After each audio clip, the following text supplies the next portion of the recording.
आप सभी का स्वागत है मेरे YouTube चैनल पे। दोस्तों, सत्संग क्यों ज़रूरी है? सत्संग की महिमा क्या है? कभी कभी कैसे सत्संग का एक वचन हमारी ज़िंदगी में बदलाव ला सकता है, ये समझने के लिए आज आपको एक कहानी सुनाता हूँ।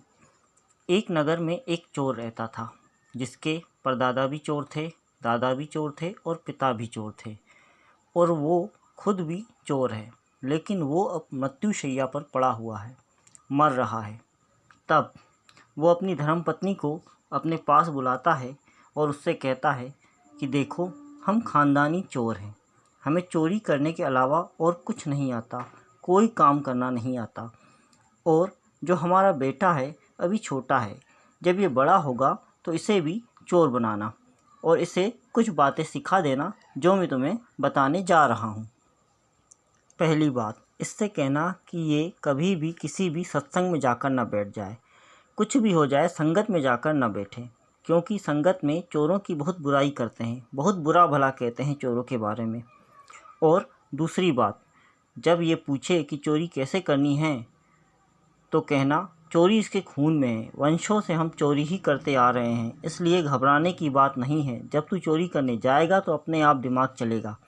और तीसरी बात कि अगर वो कभी चोरी करते हुए पकड़ा जाए तो चाहे इसे कितना भी मारें पीटे, चाहे इसके टुकड़े टुकड़े कर दें, फिर भी ये कभी न माने कि इसने चोरी की है। ये चोरों का सबसे कीमती व सबसे बड़ा हथियार है कि नहीं मानना है कि मैंने चोरी की है, चाहे कुछ भी हो जाए।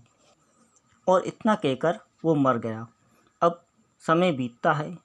उस चोर का बेटा, जो कि छोटा है, अब बड़ा हो रहा है। जब वो 12 साल का होता है तब वो अपनी माँ से कहता है कि माँ, मैं देख रहा हूँ कि हम काम वाम कुछ नहीं करते, फिर भी खाते ही रहते हैं। आखिर इतना धन आता कहाँ से है? मैं कुछ काम कर लूँ, कहीं खेतों में काम कर लूँ और कुछ कर लूँ। तो उसकी माँ कहती है कि नहीं, ज़रूरत नहीं है, तू बस खा पी, कसरत कर, वर्जिश कर, शरीर बना, ताकतवर बन, आगे तेरे काम आएगा।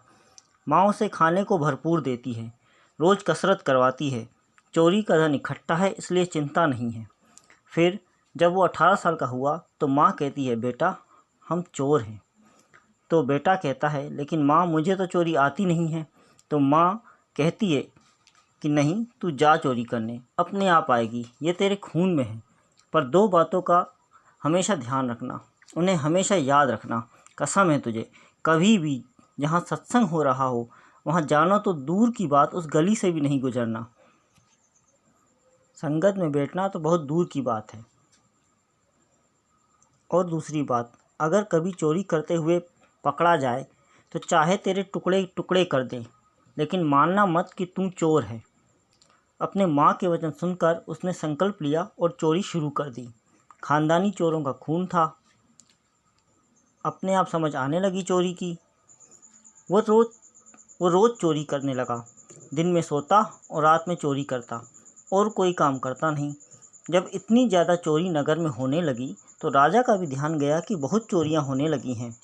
और उस चोर ने क्या किया कि राजमहल में ही चोरी कर दी। इतना शातिर चोर कि राजमहल में ही चोरी कर दी। जब राजा को पता चला कि राजमहल में चोरी हो गई तो राजा ने चारों तरफ पहरा लगा दिया ताकि चोर भाग न पाए। अब उस चोर के पास एक ही रास्ता बचता था भागने का, लेकिन उस रास्ते पर हो रहा था सत्संग। अब वो क्या करे? संकल्प लिया था कि जहाँ सत्संग हो रहा होगा वहाँ से गुजरूंगा भी नहीं। लेकिन उसने सोचा कि गुजरना तो यहीं से पड़ेगा और कोई रास्ता भी नहीं है। तो उसने क्या किया, अपने दोनों कानों में उंगलियां डाल ली ताकि सत्संग का कोई भी वचन उसके कानों में न पड़े, और उसी रास्ते से दौड़कर भागने लगा। तभी उसके पैर में कांटा चुभ जाता है। अब कांटा निकालने के लिए हाथ कान से निकालना पड़ा। जब तक बैठकर कांटा निकाला, कानों में आवाज़ गई। उस सत्संग में कोई महापुरुष कोई कथा कर रहे थे और उसमें वो एक पंक्ति बोल रहे थे कि जो देवी देवता होते हैं उनकी कोई परछाई नहीं होती। ये बात उसके कानों में पड़ गई और फिर उसने अपने कानों में वापस उंगली डाल ली और कहने लगा, इन बातों से क्या फ़ायदा, लोग अपना समय व्यर्थ गवाते हैं। माँ ठीक ही कहती है, पिता ठीक ही बोल के गए हैं। अब देवी देवताओं की परछाई नहीं होती, इससे हमें क्या लेना देना। और फिर वो चला गया। अब जब चोर पकड़ा नहीं गया तो राजा ने क्या किया, अपनी एक महिला जासूस, जी हाँ, उस ज़माने में भी राजा के पास महिला जासूस हुआ करती थी। तो उस महिला जासूस को राजा ने बुलाकर कहा कि पता करो कि कौन सा ऐसा आदमी है जो दिन भर सोता है और रात को जागता है और कोई काम नहीं करता, क्योंकि ये चोर की फितरत होती है कि दिन को सोना और रात को जागना।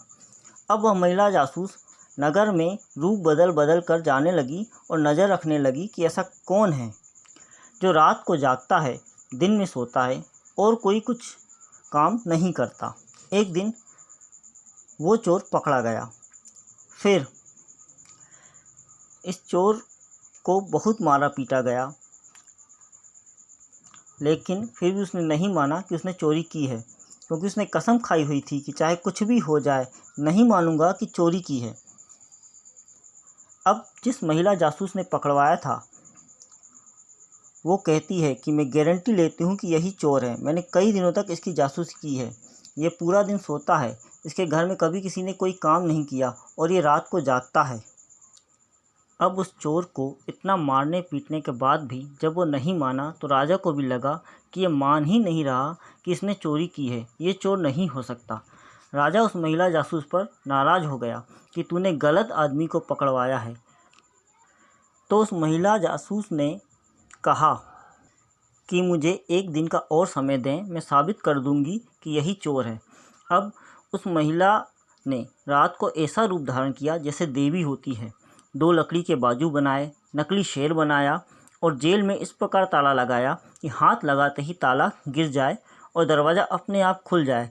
जेल में हल्की सी रोशनी थी, केवल एक दिए की, और वो वहाँ प्रकट हो जाए।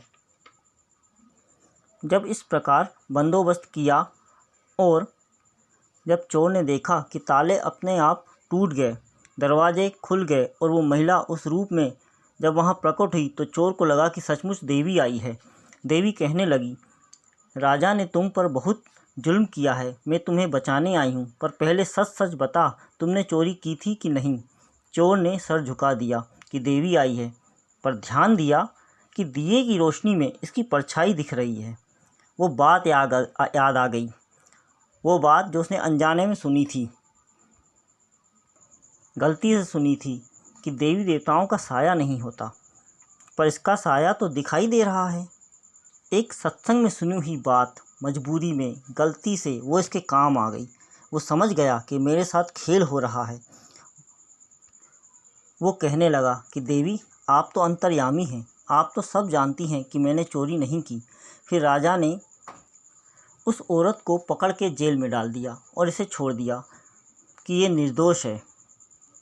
फिर ये सीधा वहाँ से गया सत्संग में कि एक सत्संग की बात ने मेरा जीवन बचा लिया। अगर मैं मान लेता कि मैंने चोरी की है तो मुझे फांसी पे चढ़ा दिया जाता। एक सत्संग की बात सुनी मैंने अनजाने में और मेरी ज़िंदगी बदल गई। वो महापुरुषों के चरणों में गिर पड़ा, कहने लगा, मैंने जो कुछ किया है, मैंने सारे पाप, अब मुझे डर लग रहा है। वो अपनी माँ को कहने लगा कि मैं तो अब सत्संग करूँगा, बस आप भी सत्संग में आया करो। तो दोस्तों, देखा आपने कैसे सत्संग के एक वचन ने उस चोर की ज़िंदगी में कितना बड़ा बदलाव ला लिया। हम कई बार सत्संग जाते हैं, लेकिन ध्यान से सुनते नहीं हैं कि सत्संग में क्या बोला जा रहा है, ना ही उन बातों पर अमल करते हैं। इसलिए सत्संग में हमेशा जाते रहना चाहिए, न जाने कब कौन सी बात हमारे काम आ जाए। धन्यवाद।